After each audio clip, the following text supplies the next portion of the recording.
Liverpool and Manchester United. It's about two cities, two unbelievable histories, two clubs that both think they are the biggest in the world.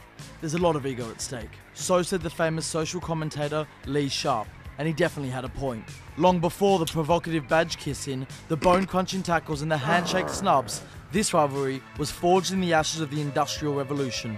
Both cities were 19th century powerhouses. Liverpool was one of the world's great ports, Manchester was Cottonopolis, the centre of the textile industry. Liverpool would trade what Manchester made. Strong allies for years, they became enemies during the fallout from the Great Depression, with the Mancs eventually building their famous ship canal all the way to the sea to cut the Scousers out of the process. Eventually, both Manchester and Liverpool suffered massively as their traditional industries went into terminal decline. But through all the hardships, they punched well above their weight in footballing terms, becoming home to two of the biggest clubs in the country. Man United won 5 league titles and a European Cup in the 1950s and 60s, and Liverpool secured an astonishing 11 league titles and 4 European Cups to dominate the 70s and 80s.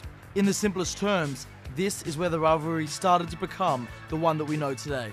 Liverpool's success bred resentment in Manchester, and the fact that United retained such a high-profile and glamorous reputation despite their inferiority irritated the Liverpool fans.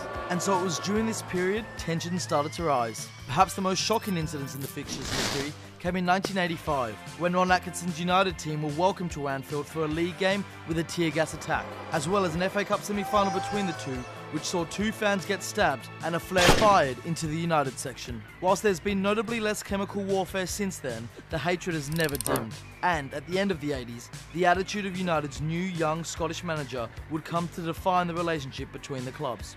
Enter Sir Alex Ferguson. From the moment he arrived in Manchester, he was determined to make United the best team in the country at Liverpool's expense, stoking the fires of the rivalry in the hope of doing just that. As he himself said, "My greatest challenge was knocking Liverpool right off their fucking perch," and you can print that. An astonishing 13 league triumphs in 20 years took Man United ahead of Liverpool in all-time title wins, and they added 4 more FA Cups and 2 Champions League wins to boot. The generation of Manchester United players who delivered this success were fueled by a hatred of Liverpool drilled into them by Ferguson. As Gary Neville said, "I can't stand Liverpool.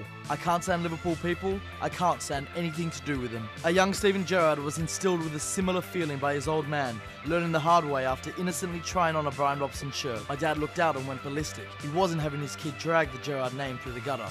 I thought we'd have to move." And so, even as in recent years the Merseyside derby has become less and less friendly, and Manchester City have become more than just the noisy neighbours to United, both sets of Reds still look 35 miles down the M62 for their biggest rival.